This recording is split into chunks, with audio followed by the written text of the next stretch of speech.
For antiwar.com and Chaos Radio 95.9 FM in Austin, Texas, I'm Scott Horton, and this is Anti-War Radio.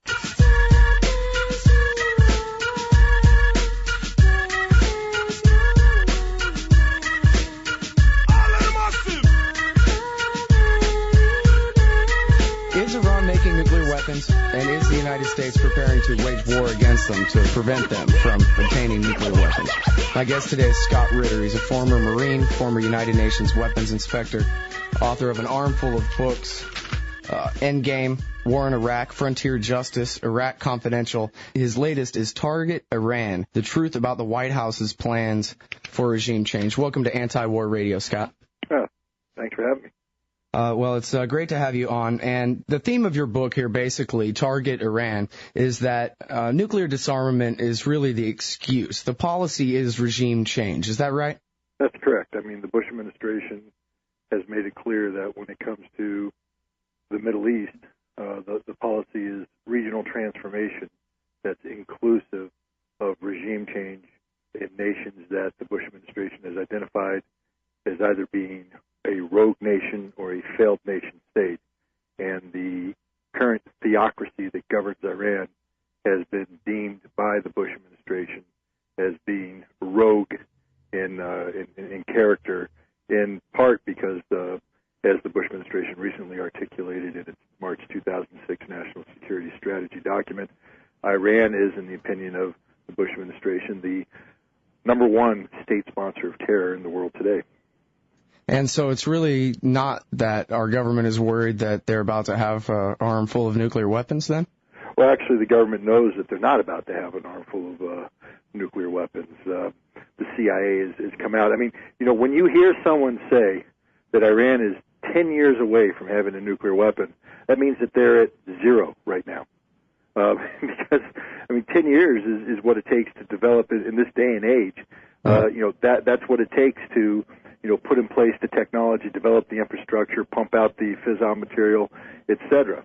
10 years is what a nuclear program takes. So when someone says they're 10 years away, it means they're doing nothing now. That's funny because just this morning in the Financial Times, Mohammed El-Baradei, the director of the International Atomic Energy Agency, used that exact figure, 10 years. It's one that people continuously throw out. What Mohammed El-Baradei and others, you know, I'll just speak about him because I know what he's committed to.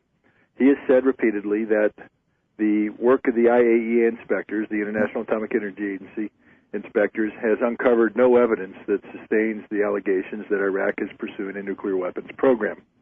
However, he notes the type of inspections that are permitted in Iran, those inspections that are mandated by the Non-Proliferation Treaty, the safeguards inspections, even the additional protocol inspections that Iran had agreed to, does not give the IAEA inspectors the kind of access necessary to ascertain that there is no nuclear weapons program in Iran, meaning that if someone throws out the supposition that Iran has a nuclear weapons program, it doesn't matter that the IAEA doesn't find any evidence to back this up.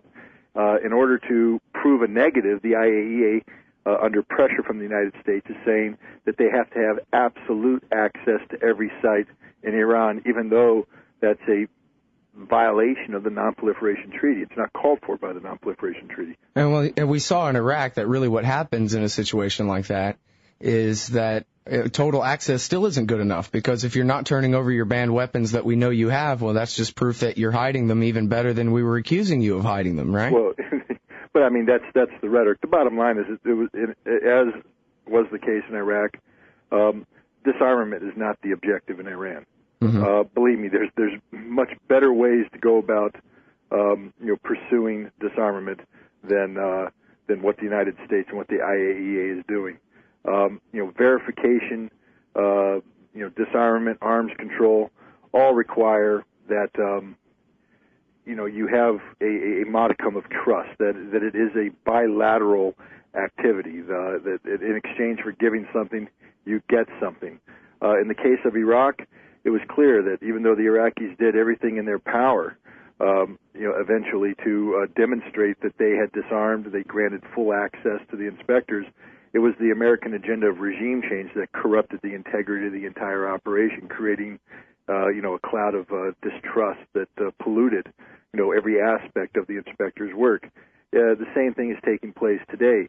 Iran has given the IAEA inspectors extraordinary access to facilities throughout Iran. They've explained things. They've provided documents.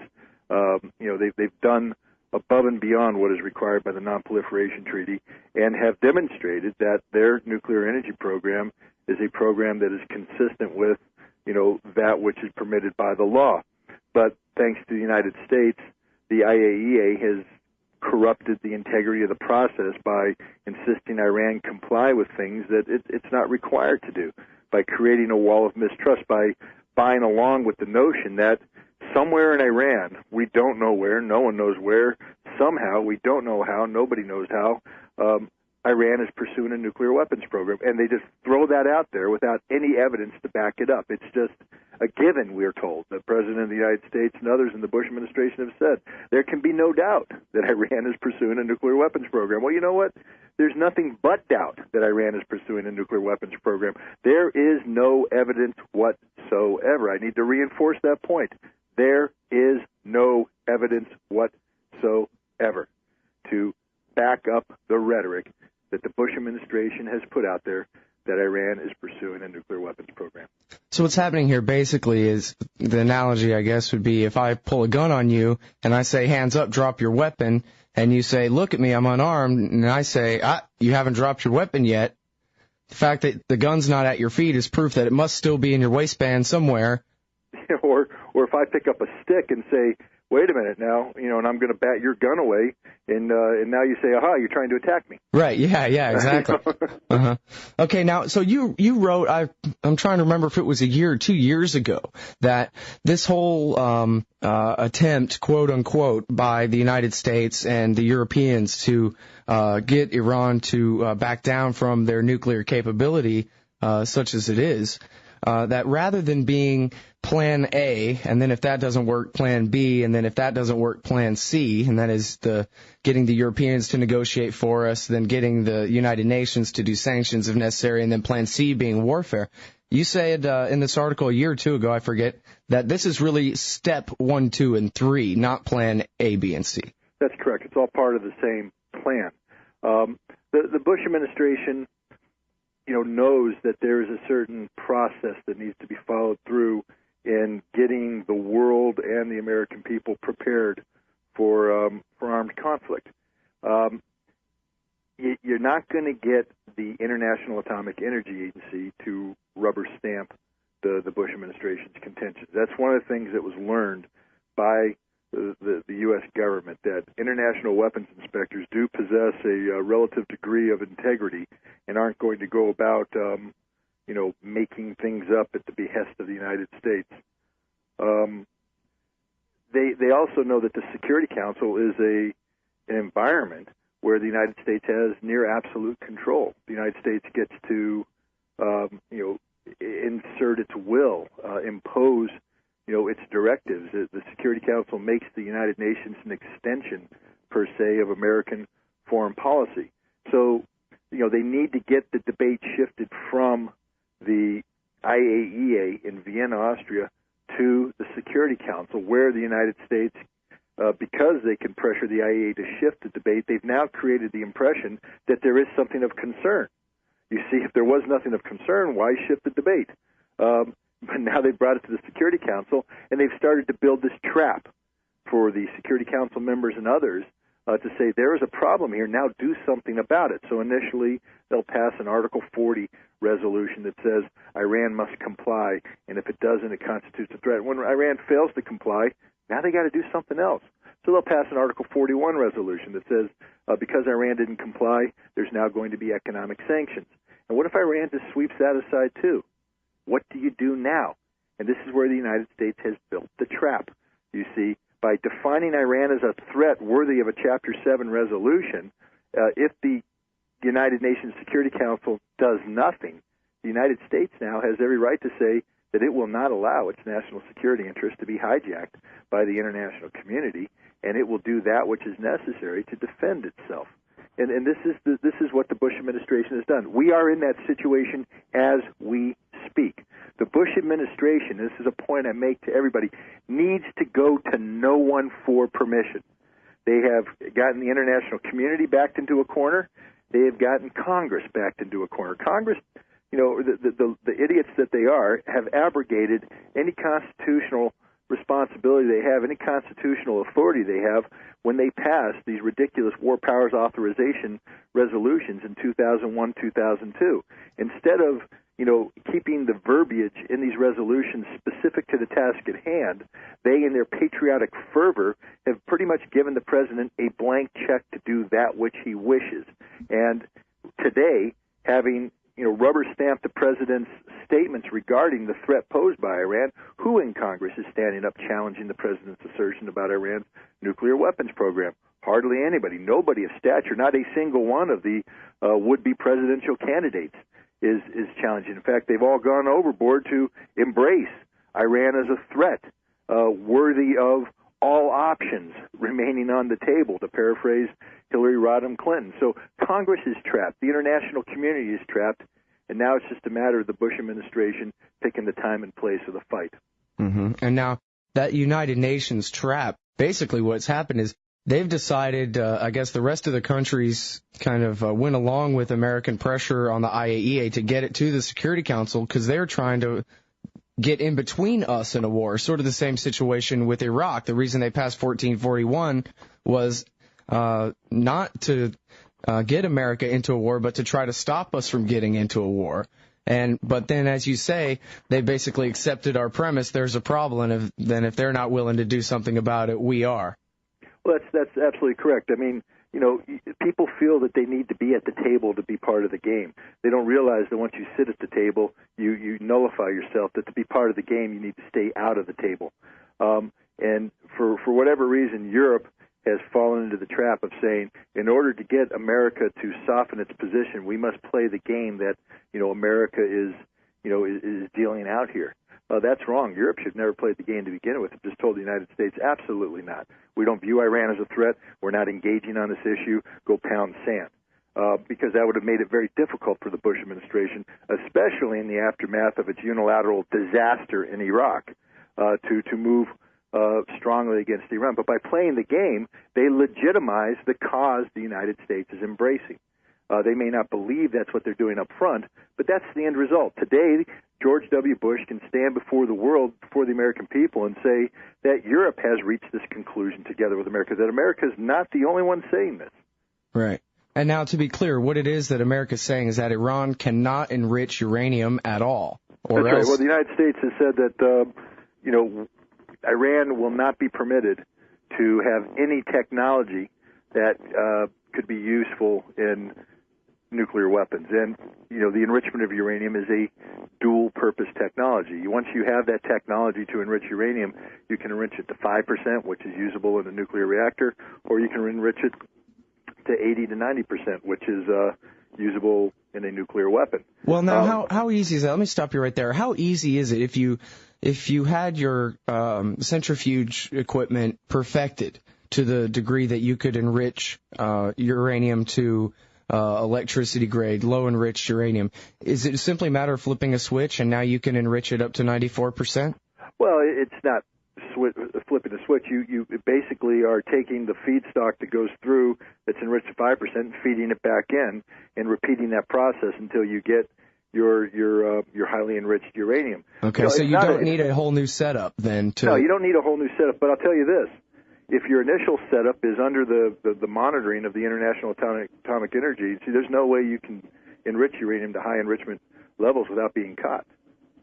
I see. But the worry is that if they get the know-how, then they can kick the IAEA out, withdraw from the NPT, and then start making a bomb. Is that it? Well, at that point in time, the debate changes tremendously. Right now, I don't want to go down with intent that can't be proven.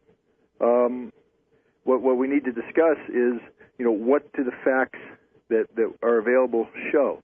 I would say that one of the negotiation tacks that I would take with the Iranians is if you pursue an enrichment program, it must be under 100% verifiable monitoring by the International Atomic Energy Agency. And should you withdraw from the NPT and kick the inspectors out, we will be right to infer ill intent. We will be right to infer a nuclear weapons program. That's what I would start to say. Because I would tell the Iranians, you've said irresponsible things. Some of your behavior has been questionable, and we have reason to doubt your sincerity. We're willing to go down this path, but we are going to create an Iran-only caveat here, which is Iran is permitted to pursue its Article 4 rights of enriching uranium. But it will do so with stringent inspections. And no, Iran, you're forever married to the NPT now. As long as you have an enrichment program, you're married to the NPT.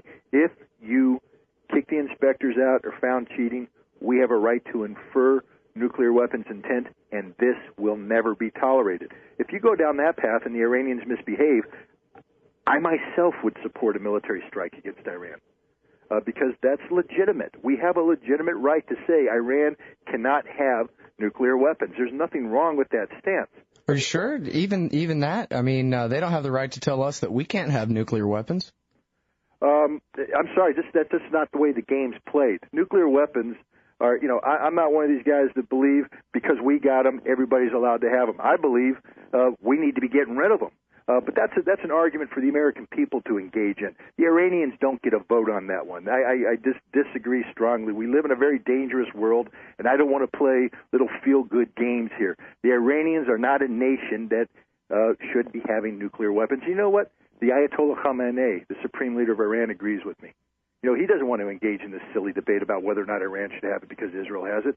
He has said that nuclear weapons are incompatible with Islam. I'd like to take him at his word.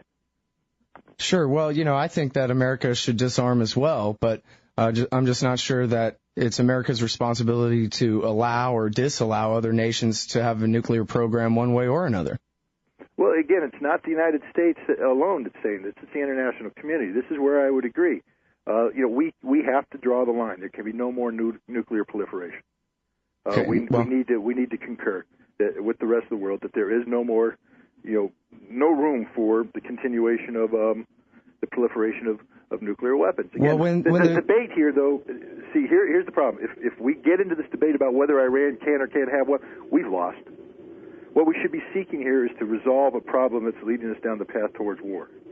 Yeah. And that problem is America's policy of regime change. That's what our focus should be on. Right. Well, I was going to ask you, since you're such a firm believer in nonproliferation, do you think that the Bush administration misusing the nonproliferation regime, such as the NPT and the IAEA, to make all these false accusations against Iraq and now against Iran, has that hurt the long-term future of the nonproliferation treaty and the IAEA's ability to keep track of these kind of things? Oh, absolutely. It's hurt nonproliferation not just in Iran, not just for the IAEA. It's hurt disarmament and arms control efforts globally. The Bush administration has what I call an incoherent disarmament arms control policy. It doesn't have one. It has one that's been confused with its global hegemony. Its goal of global hegemony, where it uses the fear produced by the topics of arms control and disarmament to provide support for policies that, if you think about them, are actually about furthering, armament, furthering proliferation. Why do nations proliferate? And generally speaking, it comes down, simplistically speaking, to Newton's second law: for every action, there's an equal and opposite reaction. And so long as the United States behaves irresponsibly, possesses nuclear weapons of its own, comes up with policies that talk about preemptive use of nuclear weapons, don't be surprised when other nations around the world react in a similar manner. The Bush administration's policies have been devastating to disarmament, devastating to arms control, and have done nothing more than promote the proliferation of WMD. Yeah, in fact, wasn't there just a United Nations report that came out a few weeks ago that said that they were predicting in 20 years you'll have 15 more states with nukes or something like that? Well, they did put that report, but I don't know what the basis of that is, because I'll tell you this. The North Korean example, the Iranian example, the Iraqi example. Let's focus on the North Korean example. There's a nation that went the path of nuclear weapons. What have they gotten for it? Bankrupt.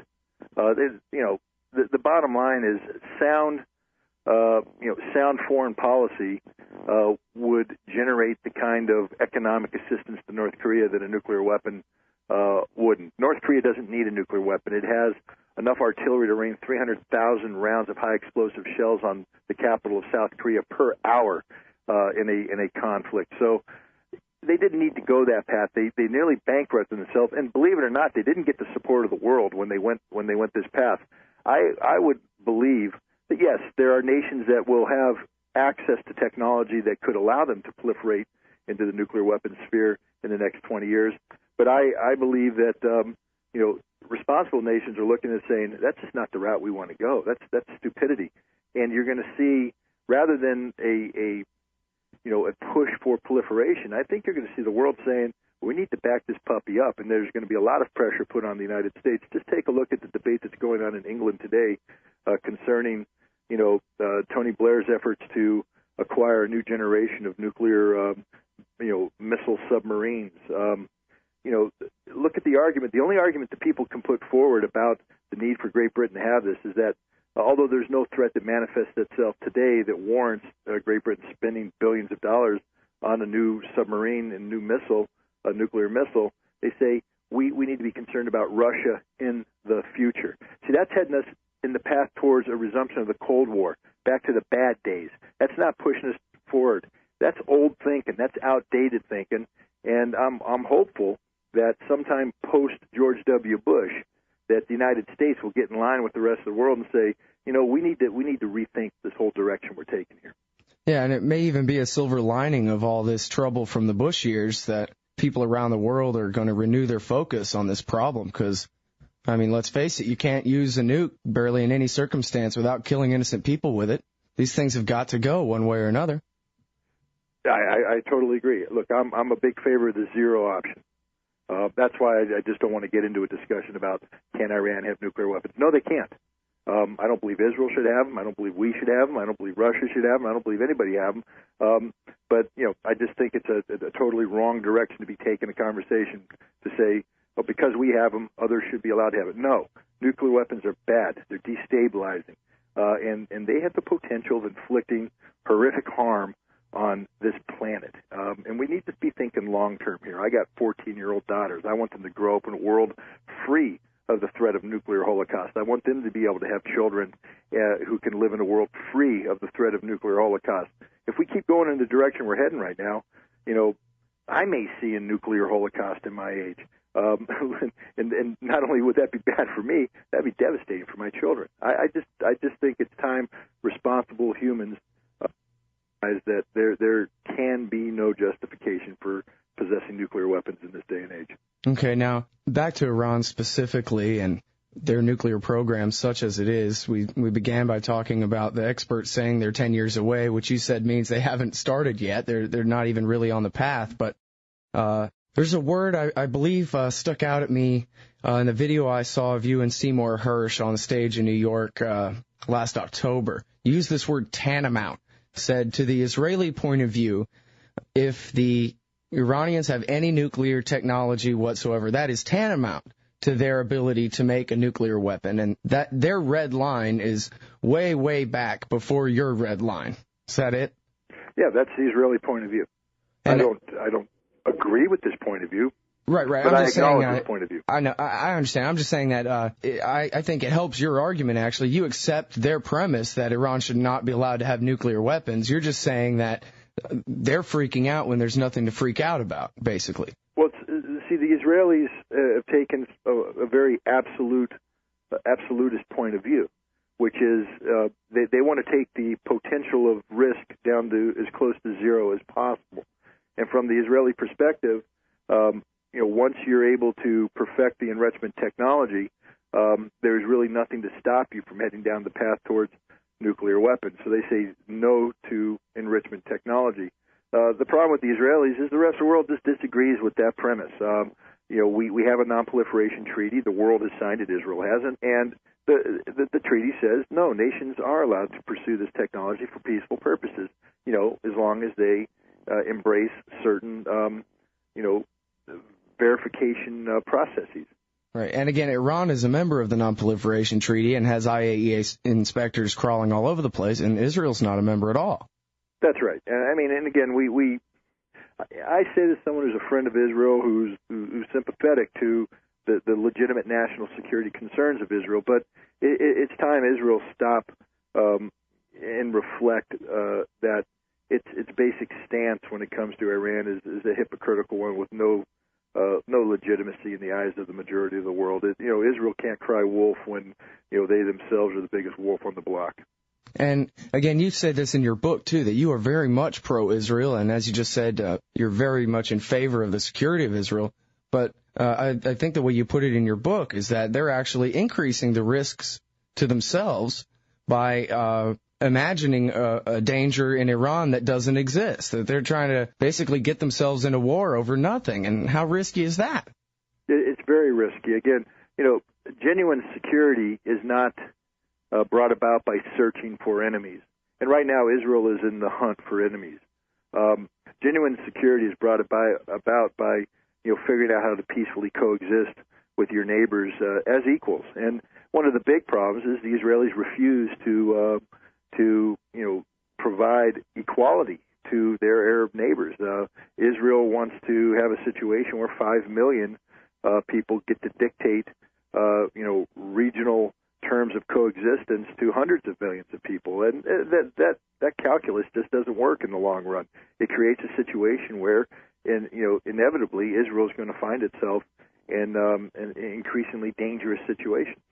Now, all throughout your book, you tell basically the entire history of since really Bush came into power, our relations with Iran, their relationships with the International Atomic Energy Agency, etc.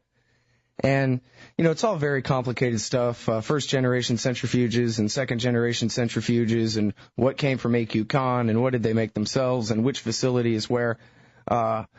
It seems at some places in your book like there's some smoke, that, wait a minute, they've been hiding something that now they're admitting to because they're forced to admit to it. Is there enough smoke to indicate any kind of fire in terms of a secret nuclear program?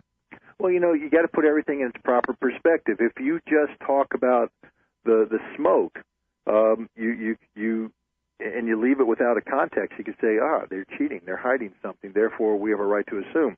But I always like to believe in mitigating circumstances, especially ones that are legitimate.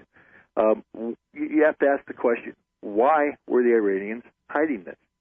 I mean, I think you have to ask that and investigate it, because invariably, if they have a nuclear weapons program, the answer will be because they are pursuing a nuclear weapons program.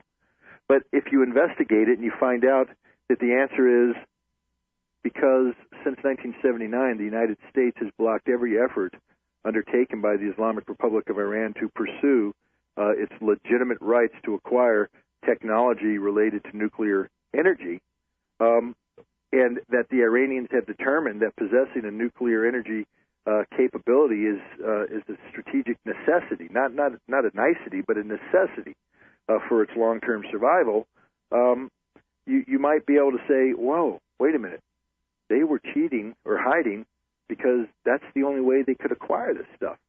And, when you ask the question, you investigate, that's the answer that comes out. Not that they're pursuing nuclear weapons, but that it's the United States that instigated their cheating by creating the conditions in which Iran could not acquire the technology it is permitted to acquire under law, in legitimate circles. Why did Iran go to AQ Khan? Because that was the only outlet available for them to acquire the technology they needed.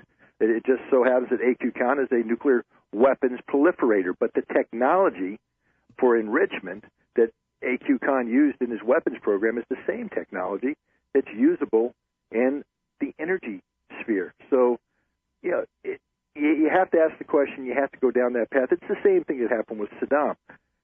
I was a chief weapons inspector. I was blocked outside of, numerous sites at gunpoint.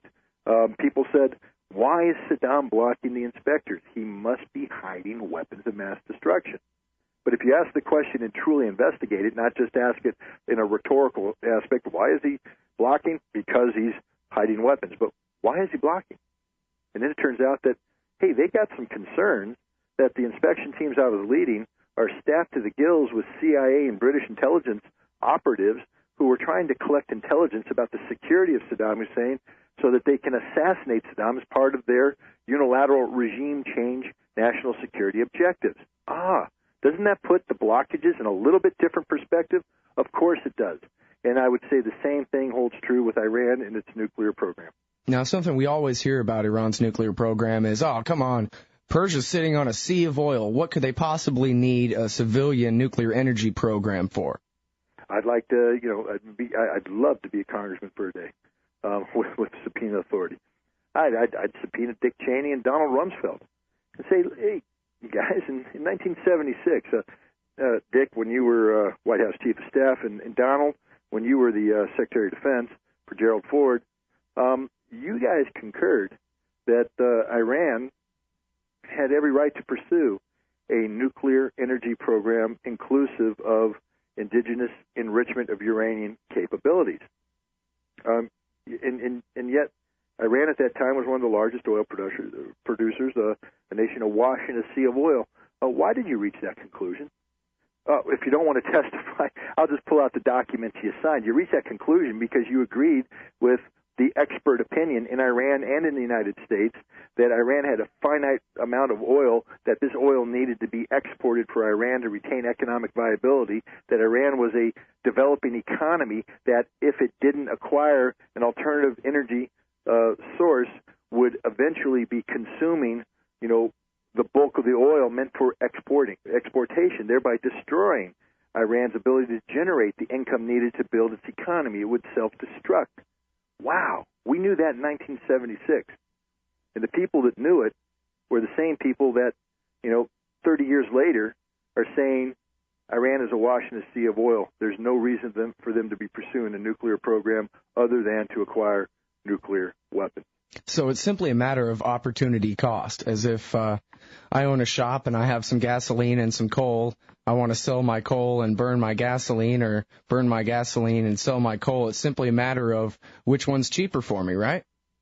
Well, for the Iranians right now, there is no market for them to, let's say they had, nuclear, they could enrich fuel. The market for, nuclear fuel isn't that great. The market for petroleum is huge. But you let's say you have gasoline, and gasoline's at $6, whatever, a gallon. I'm throwing out a hypothetical number. And you've got coal. What are you going to heat your house with? Coal that if you sell it, you get 39 cents, an equivalent unit, or gas. If you sell, you get $6. You're going to sell the gas and heat your house with coal. The Iranians are going down the same path. They want, and the amount of money they're spending on their nuclear program is not that much money when you think about it. They're spending about $30 billion a year to import gasoline. Now, wait a minute. They're a nation awash in a sea of oil. What do they need gasoline for? Because they don't have any refining capacity. It was all destroyed during the Iran-Iraq War. So they have to import refined oil products to feed their national, requirement for consumption. Iran's got a serious energy problem. They need an alternative source of energy. Okay, now, last week I spoke with Philip Giraldi, a former CIA officer, and he agreed with what you said at the beginning of the show, that there is no evidence that Iran has a secret nuclear weapons program. But he said he kind of believes that they do, and his CIA friends believe that they do too, even though they can't prove it. What do you say about that? I respect people's gut feelings. As an analyst, you always have a gut feeling. But I'll tell you this, I don't act on what I believe, I act on what I know. Right. And so your indications are that they really don't, though, you think? Well, see, I'm somebody that actually, believes that you got to look at the totality of things. You can't just go on your own prejudice. If I acted on my own prejudice about Iran, my prejudice were formed in the 1980s with the bombing of Beirut barracks. I had friends who were, participated in Desert One hostage rescue mission. I had friends who were held hostage in the embassy. I had friends who were blown up in Beirut. I have a deep, dark hatred for Iranians based upon what they did to the United States Marine Corps and the United States military and what they've done to our country. They held Americans hostage for 444 days. Now, I don't like these people. But as a professional intelligence analyst, I have to step back away from my own prejudices and say, where do the facts take me on this one? And I always point out, I'm not a Catholic. I'm not a big fan of the Pope. But if the Pope came up to me, put his hand on the Bible, swore an oath to God that something was so, I'd have to take that seriously, because I do respect the fact that the Pope is a religious man who takes his religion seriously, and he wouldn't lightly put his hand on the Bible and swear something to be so. I take the religion of the Ayatollah Khamenei seriously. This is a serious religious figure. I'm not somebody who's dismissive of him and saying, well, he's an Iranian, he's a cheating Muslim, so-and-so. No, it's a serious Islamic scholar who has issued a fatwa that says nuclear weapons are incompatible with Islam and that the Islamic Republic of Iran will never pursue this direction. I got to take that seriously. It doesn't mean that I solely base everything, my total assessment on that, but that becomes a major part of factoring in the intent of Iran, because intent becomes a very important thing to think about when you have no evidence. Because there is no evidence. So now you have to say, well, why would I think Iran would do it? They intend to do it. Well, what do I base that on? I can tell you that the overwhelming amount of indicators available point away from Iran acquiring nuclear weapons, that, more so than they point to Iran, having some long-term intent. Mm-hmm. And now, let's talk about the peace offers. There's been various attempts. Of course, it's been in the news lately about the April 2003 peace offer that Condoleezza Rice is now saying she never even saw or heard of until the Washington Post reported it last summer. And also, if it's okay, I can just get you to kind of briefly discuss that. But I believe there was also another peace offer that was to internationalize their nuclear program, where they said, let's go ahead and bring in French and German companies, and we'll make it an international consortium. And then that way it's all perfectly above board because it's America's allies helping them do it. Look, the bottom line, again, is that we're talking about genuine efforts at diplomacy on the part of Iran to resolve a difficult situation. And to me, this screams intent. The intent of the Iranians is not to pursue. If you were going to pursue a nuclear weapons program, why would you agree to these things? Why would you put them on the table? Why would you go down this path? Right. It shows me that there's one side that's serious about resolving this. There's another side that's not. Look, the United States isn't about to do anything that legitimizes the Iranian government's position. To sit down and actually negotiate with the Iranians means that, you respect what they bring to the table. You create opportunities to avoid conflict, to avoid confrontation. The sole purpose of the Bush administration's policy objectives vis-a-vis Iran is to create opportunities for conflict and confrontation, because the goal is regime change. This is what the Bush administration wants. They don't want to negotiate this away. They don't want to resolve this. This is not their objective. If I hear one more time that the president wants, a diplomatic solution, I've said it before. I won't believe this until he puts Condoleezza Rice's butt on an airplane and flies her to Tehran. When that happens, I'll say, aha, they're serious about negotiation. James Baker flew to Europe to meet with Tariq Aziz prior to the 1991 Gulf War. That proved to me that we were serious about, seeking any alternative to war. The Bush administration is not even close to that, this Bush administration. They don't want a diplomatic solution. And again, if we can revisit this April 2003 peace offer, my understanding is that they offered basically to withhold all support for Hamas and Hezbollah, to basically go along with the United States, suspend their enrichment when it comes, go along with us when it comes to their nuclear program. They were prepared to recognize Israel even, I think, to the degree that Malaysia does or something like that. This was the offer that America turned down, right? Correct. I mean, I'm not intimately familiar with the offer. I don't believe they said that they're going to withdraw all support from Hamas or Hezbollah. I think they'd say that they would, reduce the support and would pressure Hamas and Hezbollah to behave. Right. They would use their influence to bring Hamas and Hezbollah in line. Mm-hmm. The recognition of Israel, it wouldn't be that Iran and Israel are going to suddenly exchange embassies, but it would be the kind of recognition that says Israel exists. We may not be happy about it, but Israel exists, and we're not going to challenge Israel's right to exist. And then on the nuclear one is to say, look, we'll put it on the table. If it bothers you, okay, let's talk about it. So this brings up the question: serious diplomacy. If they're really willing to compromise about their nuclear program, about Hamas and Hezbollah, about recognition of Israel, why is American policy so intent on regime change then? Well, because we have ideologues who have, bought into a singular direction of travel for the United States.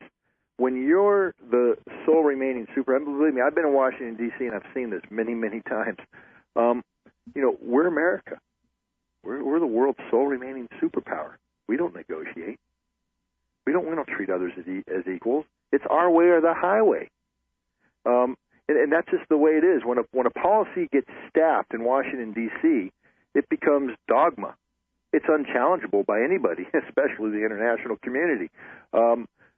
You don't let others dictate your terms because that's a sign of weakness.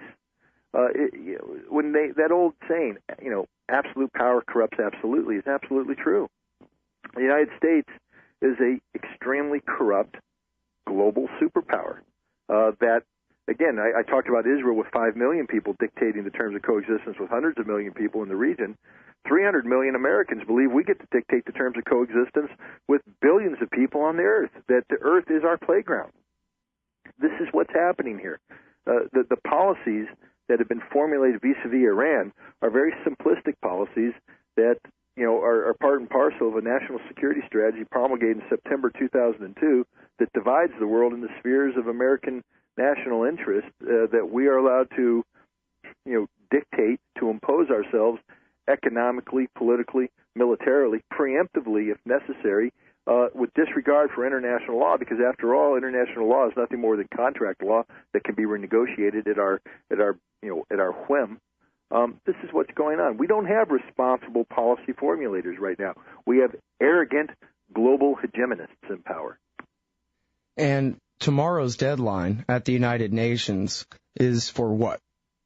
Tomorrow's deadline is for Iran to suspend enrichment and to accept the Security Council's demands regarding its nuclear program.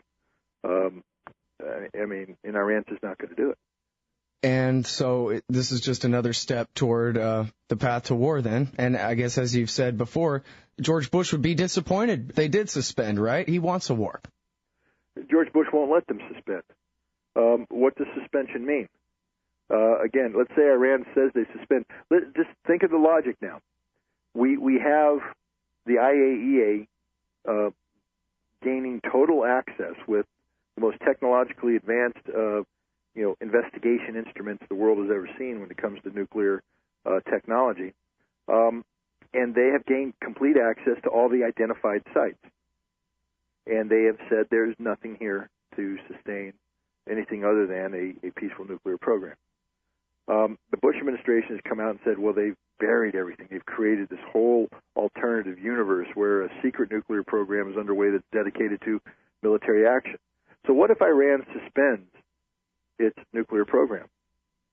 Bush administration is going to say, well, you just hit it somewhere else. Right. It is creating the problem of proving the negative. So now they're going to tell the Iranians we have to gain additional access. The Iranians might agree to, okay, what do you want to do? We want to go anywhere, anytime. Wow. Do you want to come into the Guardian Council? Yes. Do you want to come into the National Security Council? Yes. Do you want to go into secret military industrial facilities? Yes. And this is at the same time that you have on paper, documents to state your policy is regime change. Go pound sand. Iran's not going to go for it. The Bush administration, if Iran today said they will suspend its nuclear, that will be unacceptable. The Bush administration will refuse it, will reject it. They'll just keep making demand on demand on demand until Iran finally refuses something. That's correct, because their intent is not... Look, Saddam Hussein, at the end of the day, did everything the international community wanted him to do. If you reflect on the inspections that transpired between November 2002 and March 2003, those inspectors went into Saddam Hussein's bathroom, bedroom, kitchen, living room, basement. That's his personal house, by the way, not to mention all the other facilities that are out there. There was never an obstruction. Anything they wanted to do, they got. They found nothing. They contradicted the CIA's assertions about, hidden WMD capability. And yet at the end of the day, George Bush, with a straight face, could look the American people in the eye and say, Saddam has refused the last chance to disarm. There's nothing the Iranians can do to make these ideologues happy.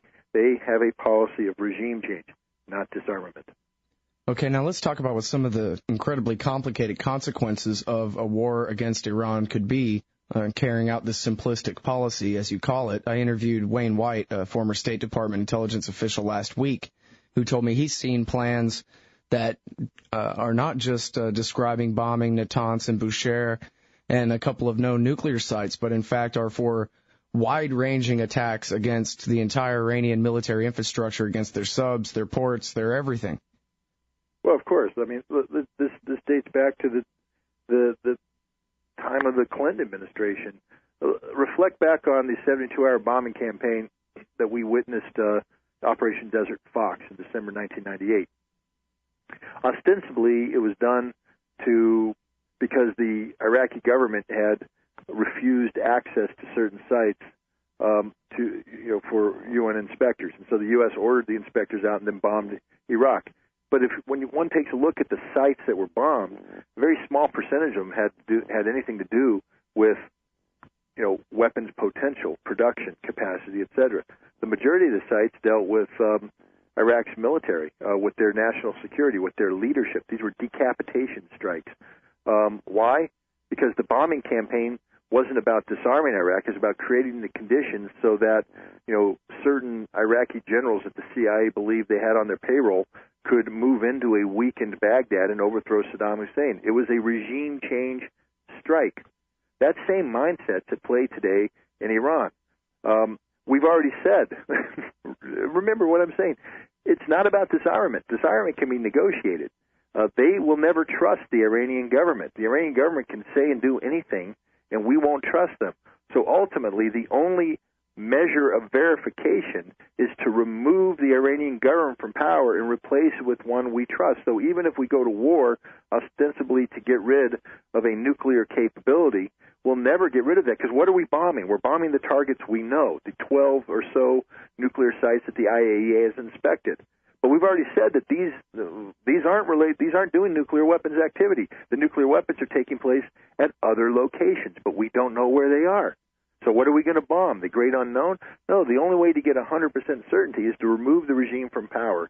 And so the targets will be targets of decapitation, seeking to eliminate the Iranian leadership, targets of security suppression or neutralization. We will hit the Revolutionary Guard. We will hit the police. We will hit the security services.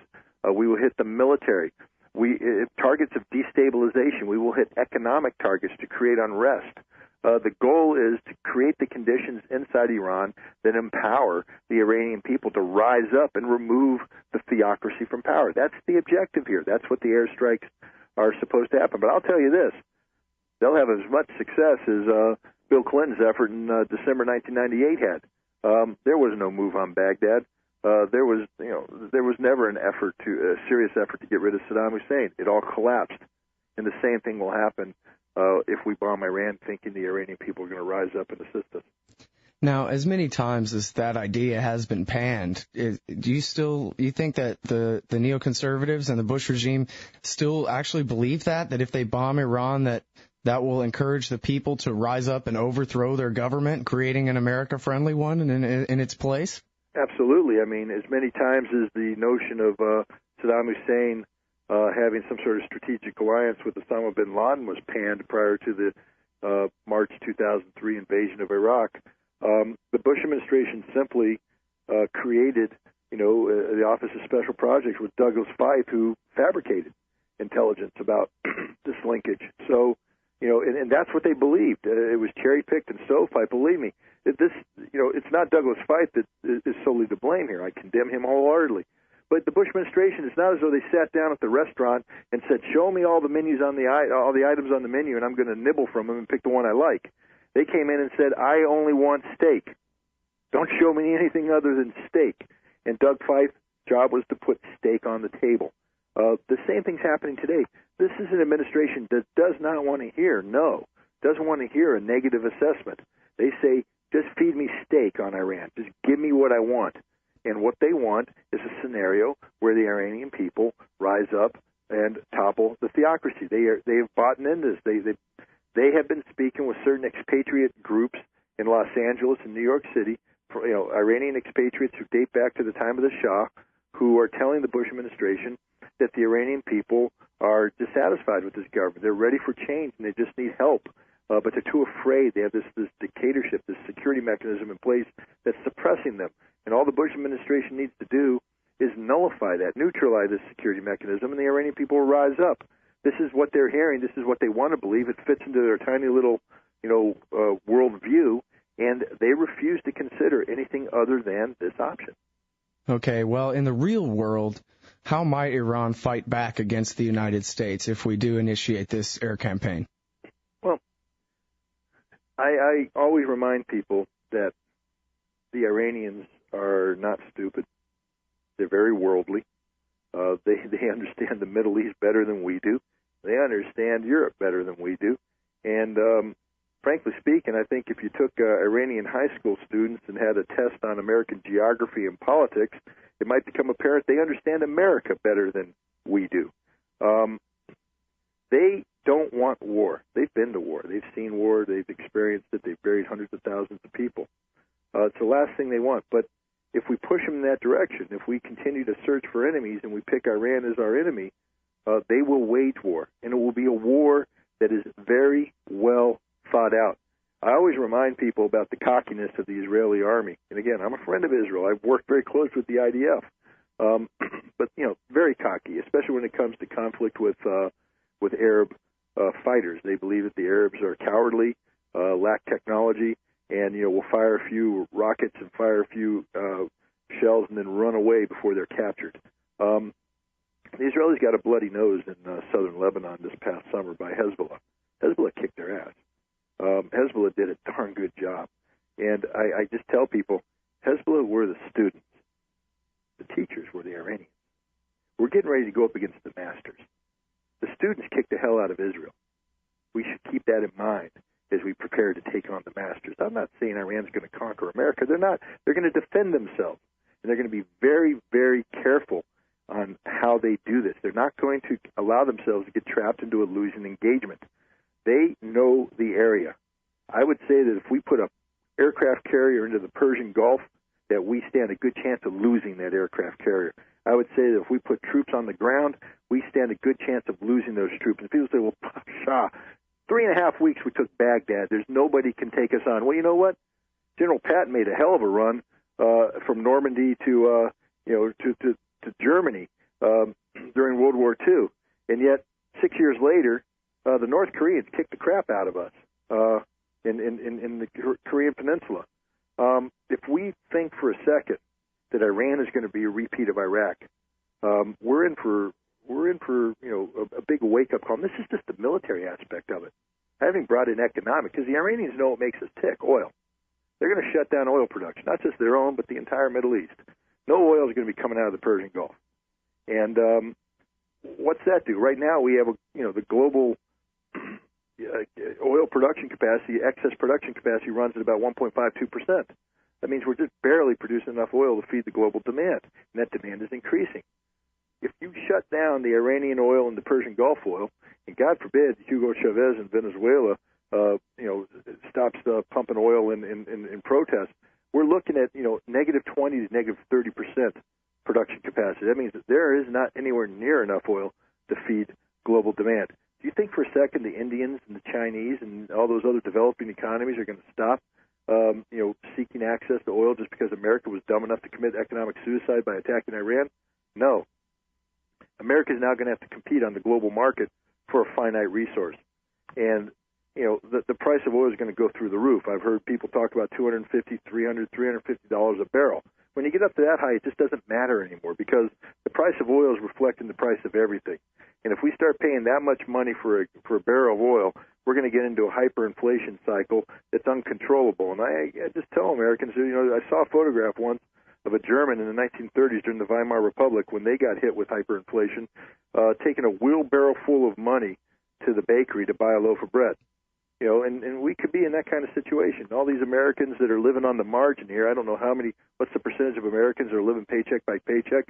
You own a house, you have a mortgage, but if you lost your job, didn't have a paycheck, within two cycles, you'd be homeless and on the street. Well, I'll tell you what, America, get ready for that reality. Iran's going to kick our butt. I mean, we may, thump our chest and have the F-15s and the F-18s and go in there and bomb things and blow things up. But at the end of the day, they're still going to be in Iran. It's still going to function. And America's going to be hurting. We don't have much more capacity to suffer the kinds of losses that we're suffering in Iraq. And I don't mean, human life. I'm one of these people that bleeds for every American that dies, but recognizes the reality of war and says, look, in 4 years, we've only lost 3,200. We lost 6,000 in a matter of days on the beach at Iwo Jima. We lost thousands at Omaha. We lost thousands, Omaha Beach. We lost, thousands at every battle we fought. That was real war. And we're talking about getting ready for a real war with Iran, not this insurgency garbage we're playing with the Iraqis, not this tiddlywinks. We're going to play the real game. We're going up playing the Super Bowl. And we may not win. In your book, Target Iran, Scott Ritter, you bring up the possibility of the use of nuclear weapons if our soldiers are stretched too thin and are left vulnerable to attack by the Iranians, the possibility that America could go ahead and deploy nuclear weapons to protect our soldiers when we pick a fight we can't finish here. George W. Bush is a man who simply does not know war, and he has surrounded himself with people who don't know war. Condoleezza Rice does not know war. Dick Cheney doesn't know war. None of these people know war. And so when they strut their stuff and stick out their chest and play the great commander-in-chief, they're playing games here. This is not reality-based. Harry Truman knew war. Fought in World War I. He knew war. He saw war firsthand. Harry Truman was man enough to take a bloody nose in Korea and not use nuclear weapons. He told MacArthur to pound sand when MacArthur wanted to drop nuclear weapons to stop the Chinese coming across the border. He knew that America could regroup and come back and re-engage and fight the war down to our terms. Maybe not a total victory, but at least something that saved face. George Bush isn't man enough to do this. He's going off on an adventure that I'm telling you, I'm not the only one that is prognosticating disaster here. There are people saying that we're in for tough times, and when these tough times emerge, what is George W. Bush going to do? Is he man enough to say, "Oops, overextended, got slapped, let's back up, regroup, go back in, and try and see what we can pull out of this fire here," or is he going to say, no one does this to America, even though we picked this fight. No one does this to America. They sink an aircraft carrier. They cut off 80,000 troops. George W. Bush has come up with a couple of things that should scare every American, scare every citizen in the world. First is the notion of a usable nuclear weapon. No longer are we talking about, nuclear weapons that are deterrents. We've developed families of nuclear weapons that are designed to be used in conflict, conventional conflict, because the next thing that should scare everybody is the utilization policy for nuclear weapons. Under the Bush administration, we now acknowledge that America has the right to use nuclear weapons preemptively in a non-nuclear environment. They've set certain criteria for this, which include scenarios in which significant numbers of American troops are placed in harm's way with no realistic aspects for conventional help to mitigate against the impending doom. So we would use nuclear weapons to break the back of those who were threatening these American troops. I'm telling you right now that if we bomb Iran, we are not going to achieve our objectives. And Iran will strike back in a way that's going to hurt us in the short term. And there will be tremendous pressure put on this president to escalate the conflict rapidly to end the conflict because it's hurting America economically. This will result in American boots on the ground. And then we don't have enough boots on the ground to dictate the flow of combat on the ground. The Iranians have 70 million people. They have hundreds of thousands of troops. They're fighting on terrain that they know they've prepared the traps, and they will trap us. They will hurt us. They will threaten us with annihilation. And George W. Bush is not a big enough man to say, oops, let's back up and regroup. He could drop a nuclear weapon. And if he drops a nuclear weapon on Iran, just think about that in the Muslim world today. The infidel just dropped a nuclear weapon on Muslim nation that didn't threaten anybody, didn't start this fight. This was a fight started by the Christians, by the infidels. Musharraf is in a very precarious situation right now in Pakistan. Why do I pick on Pakistan? Because they're a Muslim state that happens to have nuclear weapons, 40 to 60 of them. They have the potential. They have the fissile material for another dozen or 2 dozen weapons. If Musharraf is overthrown by Islamic fundamentalists who are outraged by the American use of nuclear weapons against Iran, it doesn't take a rocket scientist to put 2 and 2 together and figure out that fissile material will find its way in the hands of Islamic fundamentalists who will do everything they can to exact revenge on America. And that's why I tell people, pick a city. You want to bomb Iran? Pick a city. Not an Iranian city, but an American city. Because we're going to lose one, at least one. If we use nuclear weapons against Iran, this game will not stop until an American city is obliterated by a retaliatory nuclear strike. You better listen to this, man. He was right about Iraq. The book is Target Iran, The Truth About the White House's Plans for Regime Change. The author, Scott Ritter. Thanks very much for your time, sir. Okay, thanks for having me.